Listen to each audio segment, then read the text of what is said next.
I'm Niti. Welcome to the Nitty Gritty Podcast. This is episode 5. Okay, kepada sesiapa yang enjoy our show, please hit the subscribe button, comment in the comment section below.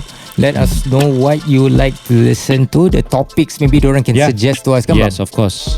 And maybe we can berbual on the next episode. Yeah. So, InsyaAllah. Abang Niti, Ya. what's the topic for this one? Ni aku nak tanya ni. Yeah. In your industry ni Oh, pasal saya? pasal kau lah. Tanya kita pula kan. Okay. What are the nitty gritty stuff Macam mana tu bang? It comes to the work process ataupun the relationship the process. job, relationship, anything about it yang orang tak tahu saya. Okay. If I may share lah, maybe I can start ever since I was young. Okay. I think Rauzan punya jalan cerita dari kecil, it's not as easy. Sebab my mom or my parents lah, my mom and dad like to send me to different classes abang. Not only acting class, Okay. music class, your tuition jangan cakap lah English, math, science tu Okay. kita memang buat ngaji. Okay. Any class yang you can masuk, they will push me. Okay. So I think because pun dorang nak tengok which line of macam interest yang I will pick up the most.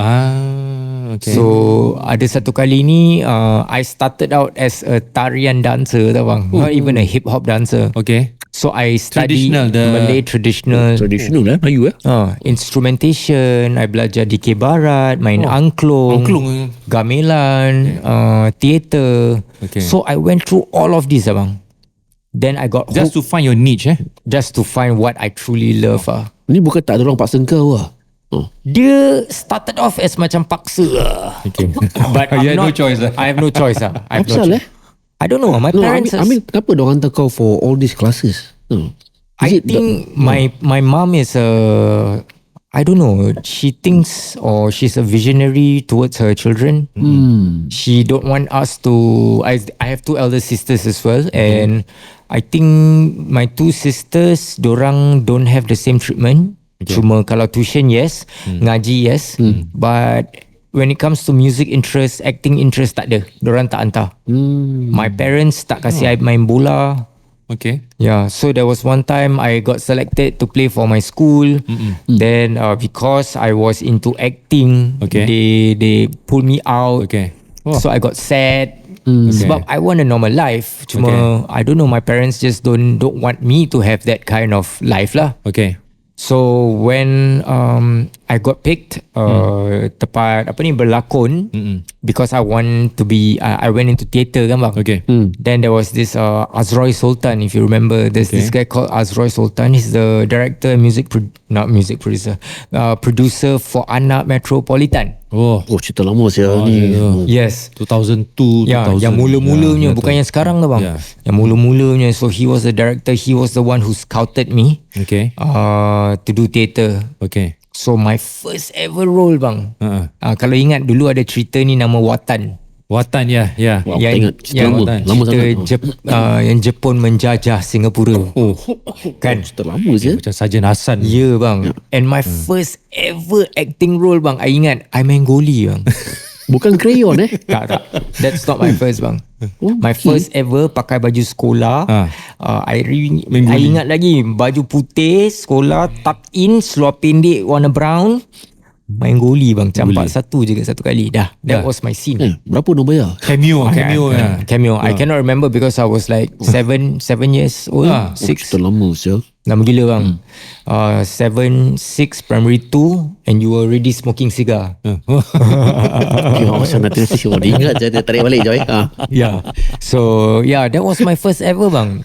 Yeah, first ever. Then after that, it wasn't easy to get into any acting role. Okay. Because you have to go through audition bang. Yeah.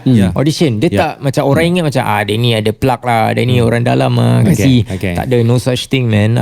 My parents, my mom especially, naik bus bawa I pergi ke Mediacorp. I have to go through a lot of like script reading. I have to go through like macam audition. How old were you in all this? I was 6, 7. Wow. Yeah, I started that young. You asyik macam anak aku je. Okay. Yeah, I was really literally that young, and I've started going to all these acting classes and all, music class and all. So audition, alhamdulillah, dapat picked in small roles juga, Calafare. I don't remember how much I got paid bang, sebab mak yang dapat tu semua duit. Yeah, correct. So I have to ask my mom, tak ingat. So basically when I was young, I was just doing it for like macam ada acting, pergilah, let's go. Yeah. pergilah. Then I masuk Sri Warisan bang. Oh, Sri Warisan is Sri Warisan? Som Said lah. Performing Arts. Oh. So I was doing Malay tarian bang. I was doing Malay tarian, belajar macam DK Barat, main rangklong, everything. Then I became a dancer. Okay. Malay dance. I belajar inang, I belajar zapin. Asli. All that bang, I learn. So I think that is the reason why bila I dah besar macam gini kan, the kemelayuan tu masih ada. Masih ada. Like macam I still tunduk jalan depan orang tua. Like you hardly hear all this kan. Dah tak nampak pun. Ya, betul. So I still want to have that macam I want to make Malay cool again. That's why when I make my hip hop music, I will have like macam traditional sound in it. Okay. And then the topics are always about motivating. It's always about loving one another. Like I can do all those like macam lagu hip hop yang kata bagus kena ni, perempuan ke, aku punya kereta rim lagi besar daripada engkau. I don't do that kind of stuff. You know, I don't do sounds for the clubs. Okay. I do songs for our people to take home and be motivated and wanting to be better. That's good. Tu pasal tak ramai orang suka ataupun they don't vibe to the sound that I make. Maybe I will only touch hearts kepada orang-orang yang betul-betul sayang benda, macam they want to improve themselves. They sayang their children. So when they listen to, for example, Buah Hatiku, they can really relate sebab fathers really hustle to make sure that their children prosper in the future. So that's how I'm like lah. Joget tarian. Lepas tu baru I got introduced to a friend who buat hip hop dance. So I became a hip hop dancer, a break dancer. First Spinning. yang kepala spin. Tapi I tak buat kepala spin. I buat baby freeze macam gitu. Senang-senang. Yang remeh-temeh. Kira jauh dia daripada seni Melayu terus dia pump pergi hip hop. Betul bang. And when I was introduced to hip hop pun, I got introduced by my sisters. Sebab dorang listen, they have cassettes. Cassettes. They have cassettes, like they listen Tupac Shakur, Biggie Smalls. Betul, Biggie Smalls. LL Cool J, Badan Berminyak, Ice lama sah Ice-T. So when they were listening, so I got introduced lah. Walaupun lagu tu macam maki-maki, mak marah. Kenapa nak aku during that era, right? Early Betul. 2000, late 90s. Yes. So I was introduced to hip hop in that manner. And then Asia Bagus. Najib Ali. Najib Ali dengan that. Kau masuk Asia Bagus ke? Tak. I was watching. Sebab Sheikh Haikal and Hashidik, they won the first Asia Bagus. And then lama bang. And ever since then, hip hop lah. Then 2002, Talent Time, Triple Noise. Iswadi Idris. Members. They sign on kan? So Shafi. Traffic kan? Traffic. Traffic. He sign on Traffic. He pergi Traffic. Iswadi kat Traffic. Back then. I don't know now. I don't know what he's doing now. And then after that, after Triple Noise, then Too Fat. Anak Ayam, if you remember. Yes. The thing that I love about hip hop kan is basically you can infuse any sound with anything. Really? Like you can mix a traditional song with a hip hop beat, and that is what attracts me the most. Like interesting pun dia buat lagu ni, then the mix to the hip hop beat. And macam mana abang-abang ni buat ni? Kenapa dia so creative? So that's how I got into sound engineering.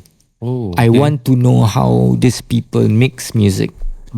Yeah, and it's not because of hip hop I suka. It's because of that creativity though. I will find ways to learn until I get the closest to that. Okay. So then after that, too fat. Then I learned to make beats. From making beats, here I am today, abang. And hip hop are the 4 elements. Let me just explain. Hip hop, there's 4 elements, which is rapping, breakdancing, DJing, and graffiti. So these are all called categorized as hip hop, correct? Including graffitis. Yes, hip hop is a way of expressing your emotions. Okay. Wow. That's basically it. Yeah. So if you are marah, you want to marah kan? There's ways of you showing your expression. You can break dance. You can rap. You rap. That's why you hear Eminem pouring his hearts out. And that's why people love it so much. Yeah. Because some people can relate to it. Yes, exactly. I like some of your songs. Kan? Like, I'm sorry, mama. I never meant to hurt you. You know, all that. Kan? So, and he sang some songs for his daughter as well. Yes. Yeah. So this is what people not refuse to understand, but people don't understand the concept of hip hop. Pada orang kita, pakcik makcik, hip hop is just apa dia ni berdentam-dentum, bising-bising, berbual pasal perempuan, rim kereta besar sangat, chain dia pakai gold, chain dia besar macam gini, tindik sana, tindik sini. But no, that is not hip hop. That is just the visual of hip hop. But the true essence of hip hop is expressing yourself. Expression. So that's why you see like people doing graffiti. They spray walls. And the things that they write on the walls or graph, what they put is like macam emotional words. Like passion or anyhow. How is that hip hop sah? Aku masih tak faham sah graffiti. A way of expressing It's expression. Like you have no ways to expressing. I mean, kalau you tanya I, rockers also have their ways to express themselves. Rambut gondrong. Betul. Baju koyak sana, koyak sini. Rocker, babe. Dorang ikat red bandana on. Those are expressions. Like punk rock. They have their ways to express. So these are the ways of hip hop expressing themselves through rhymes, through poetry. It's actually poetry. It's poetry. It's basically poetry. Dalam Melayu kita panggil apa bang kalau poetry? Puisi. Ni macam emas biasa ni. Yeah. You know, so not all rap music comes with a beat. Sometimes people just rap with no music, no instrumentals, just poetry. Let your feelings go free, go wild. So that's why I love so much about this concept or this thing. It's the way we express ourselves.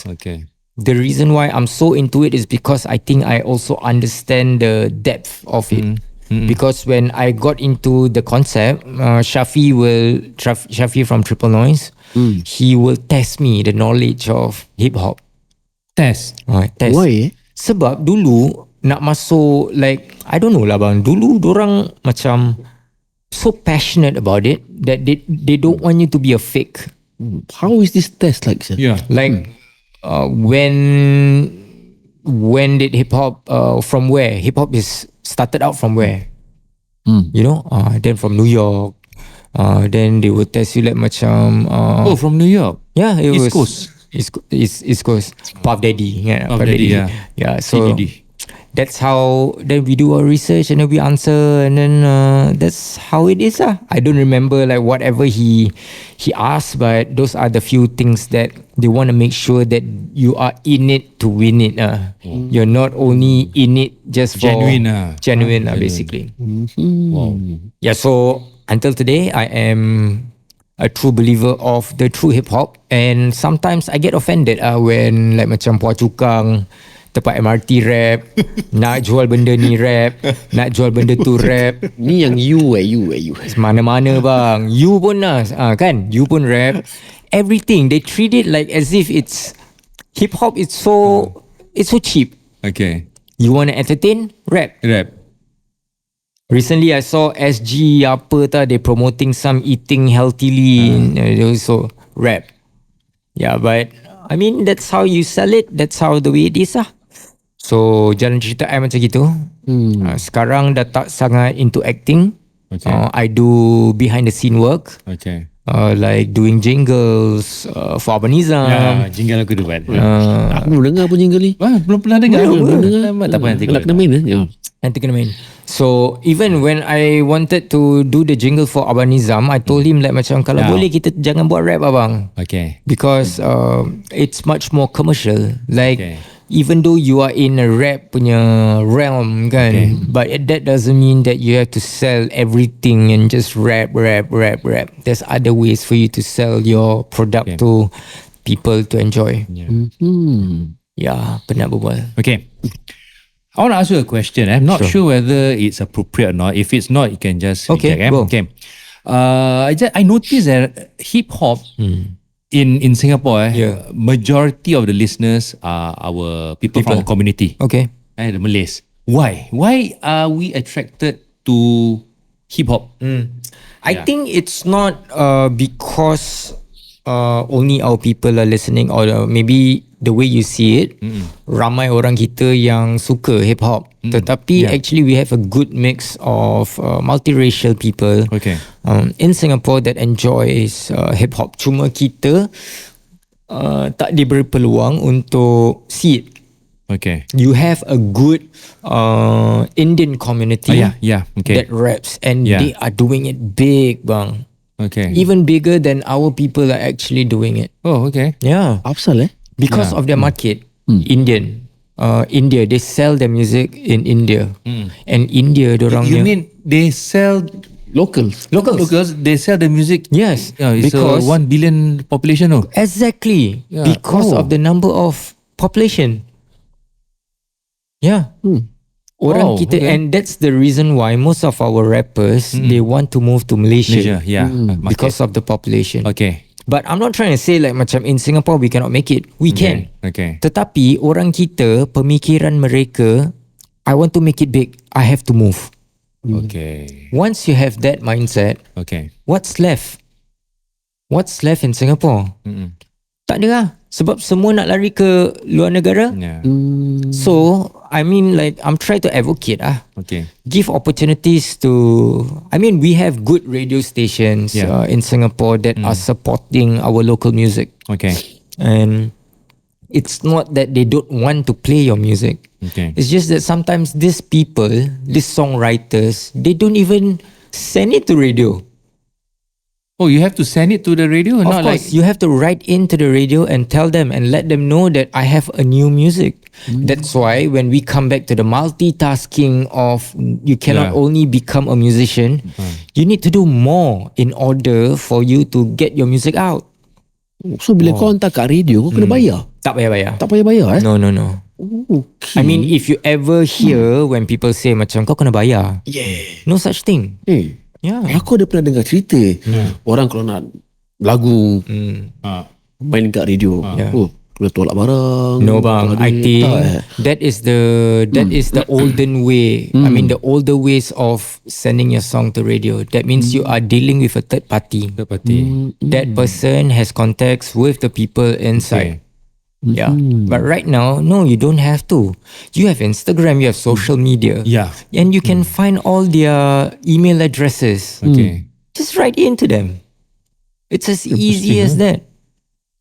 And the problem is right now, so if I may, the now generation, dorang dah tak fikir untuk sending their music on radios anymore.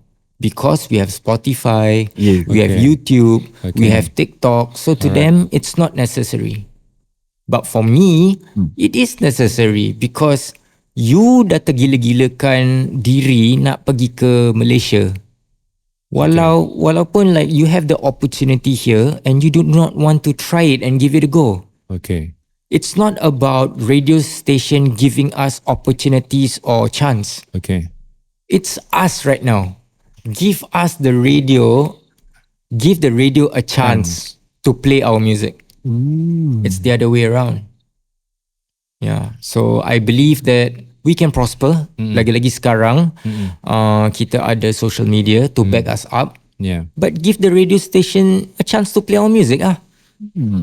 Tapi ada ke artis, bukan artis lah, maybe budak-budak kita yang nak bikin muzik, okay lah dorang approach radio, but is it because dorang budak baru, orang tak kenal, is it macam radio fikir mak kau ni siapa saya, aku tak kenal. Of course bang, benda ni okay, I will share with you guys the secret If you don't have an X factor, you don't have the true package to sell yourself as an artist.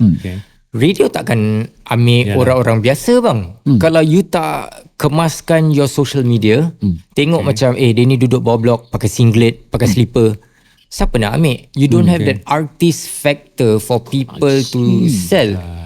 So you need to clean yourself, clean your social media, create a couple of content on your social media to make it look kemas.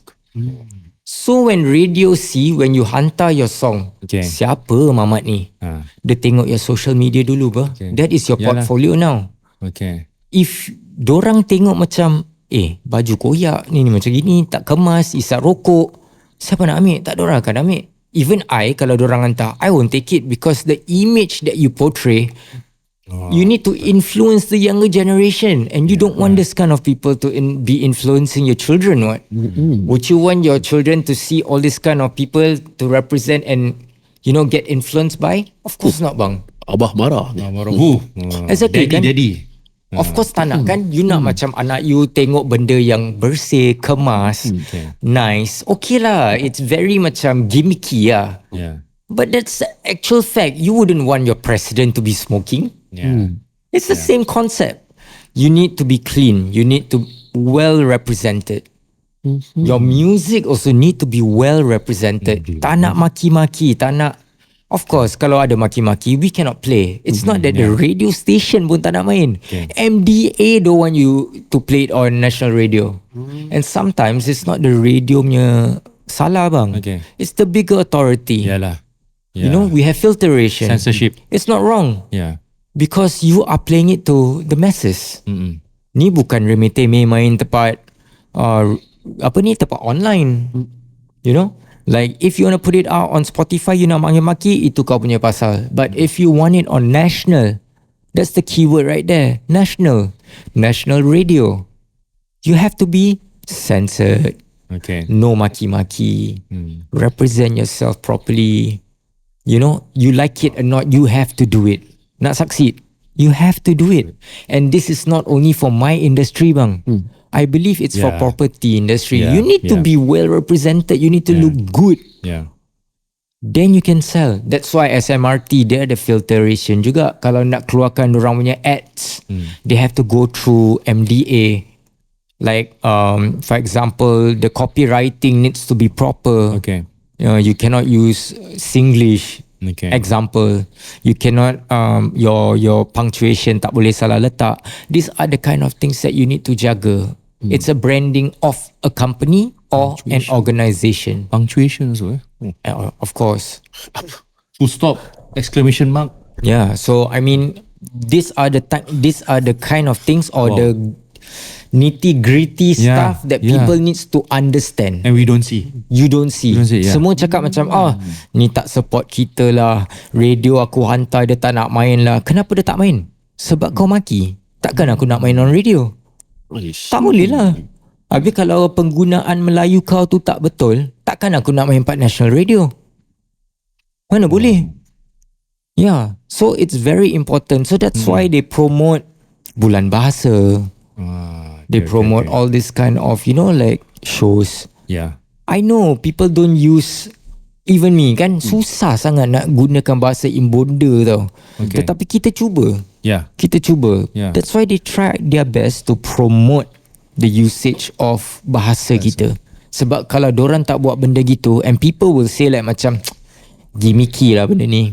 Benda ni cuma nak macam cuci duit. They actually not doing anything. But actually it's a push for us to improve in the smallest way pun tak apa, asalkan kita improve. Yeah, so these are the kind of things that I think people need to understand, but they don't. And I mean, I love it that we have this platform so that I can share the trueness of why things don't work sometimes. Like sometimes also like I feel like macam kalau radio tak main lagu kita, Okay.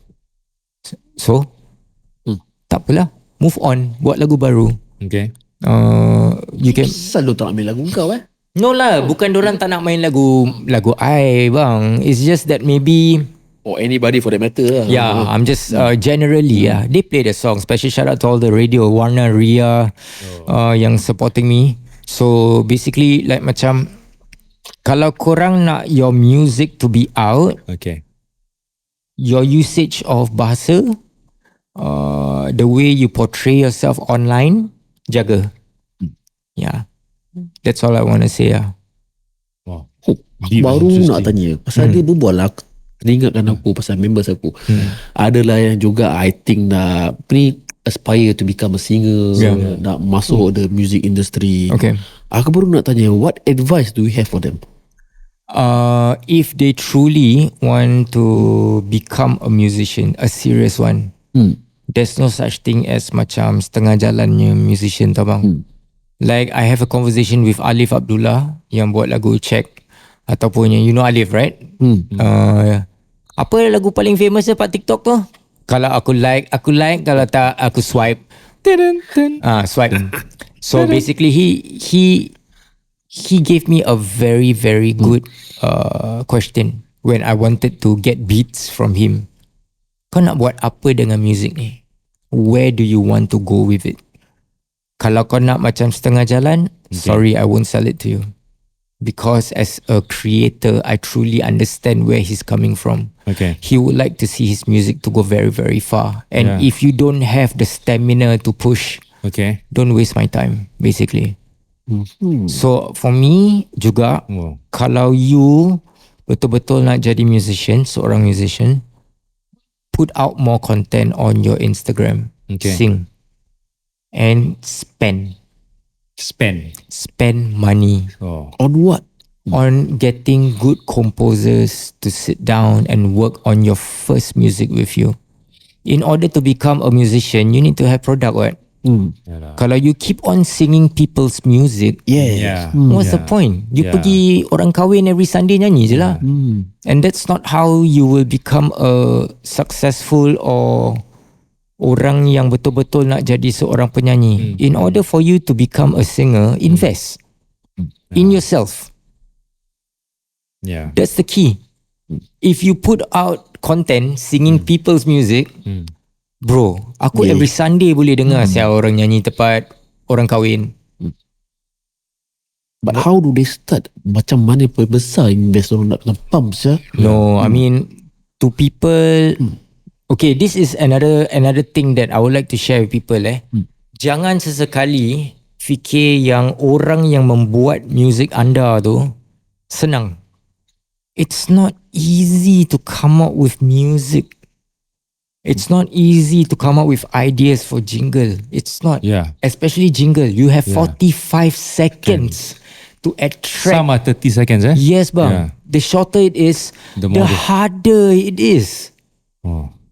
Sebab, okay, Amaniti, I want you to come out with a jingle 30 seconds now. I want it by next week. Lu siapa asal minta next week? Kasih aku 3 bulan je. Relax semua je. Aku nak dapat pelotak. Nak bayar je. No, exactly. It's not easy. It's not easy. Okay. That's why I feel that macam I as a creator, I get tired easily. Yeah. Because you need to have that cepat. Bang, last week alone I have to complete 3 jingles for 3 different agent. 3. And semua 45 seconds, 30 seconds. That's not easy. So when you have to spend and you say macam kasih lah discounted price, then aku kasih kau drum dengan bass je lah. Tak ada any melody lah, tak ada melody, tak ada apa-apa. Aku kasih kau drums je. Kau accept tak? I just give you dum tak Dum tak. Kau nyanyi lah. Tak, beli rumah. See? Nak aku tahu masa relax. Yeah, so that are the few challenges that Okay. my experience. Yeah. Katakan aku nak jadi penyanyi. Yeah. Aku approach kau, compose the music for me. Berapa aku kena bayar? It depends on different producers. I think if you approach like macam Alif, you approach people like Imran and Jumain, it will be higher price of course, because quality bahasa, quality instrumentation. What kind of price should they look? Are they looking at? I don't know. I don't know how much they charge, but the range? Agak-agak range. Banyak abang. Banyak berapa ribu? Ribu ke? 5 figure? 5 figure? 3 I figure? mean, it could be higher than that. 6 figure?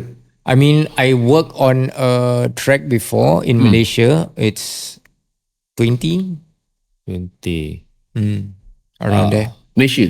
in Malaysia. Dollars? Ringgit. Oh, satu lagu Yeah. Satu lagu. So kalau 5 lagu? Do your math. What time saya? Or depending on the management lah. This one all I cannot give you the price lah. Different producers have I different. see. Yeah. I see. Banyak juga. That's why I say, like, if you truly want to become a singer, kau berani tak nak buang duit? Because that buang duit doesn't mean that you are spending money just because of spending. Okay. We also would like to see if you are willing to spend this amount, that means you are serious about your stuff. Yeah. Kalau you want to spend $100, get a producer that is willing to get that $100, but the results won't be the same. It comes with a package. See, you invest in me. You get a podcast. You dah ada nak merchandise, music. So it comes with a package. Okay. Kau invest katakanlah 20k for one song on a composer. Ni belum campur benda-benda lain lah. Mixing. That's why I say it depends. But my 20k, it comes with music video and graphic design package. Yeah. Wow. That's because I can do that. Okay. Ada producers tak. Engage, Ada producers diorang boleh produce je. Diorang buat music je. But I come with that baggage. I mean, I come with that bag. I can make music. I can do animation for you. I can graphic design. I can mix, master. I can make beats for you. I can record you. I can mix your music. I can help you to market. I can help you to sell to people. So these are the kind of things that I need to learn in order to sustain in the industry. So kira lepas ni siapa-siapa nak jadi nyanyi ke boleh approach kau lah. InsyaAllah. Dia macam Dr. Dre lah. Dr. Dre Dr. Dre. Dr. Dre. Dr. Dre. InsyaAllah Yeah. I hope Yeah. I hope it's interesting to hear my story. I can share more maybe in the near future. But I just feel that as a business owner, entrepreneur, who sells product, music, graphic design, I do jingle, all this. Don't think the amount that you are paying just because you have to pay for the service. It comes with a package most of the time. And I think you have to respect the art. Yeah. Ada orang bayar 500 tapi you expect 20-50,000 punya results. They don't want to spend on the product. They want crazy results. Tu yang susahnya tu. Okay. Kita pun dah sampai ke hujung rancangan. Betul lah. Tak track tadi. Episode 5. Wow. Okay. So we had a very good conversation. Yes. I think very interesting. This is very interesting. Maybe next one will be about Abang Nizam pula. Well, I'm open. The Abang Anytime. We would like to know the nitty-gritty stuff about a property agent. Yeah, of course. And maybe Abang Niti do the closing bang. Closing. Stay tuned for our next podcast. Next nampak next podcast. The nitty-gritty show. Okay. Bye-bye. Peace.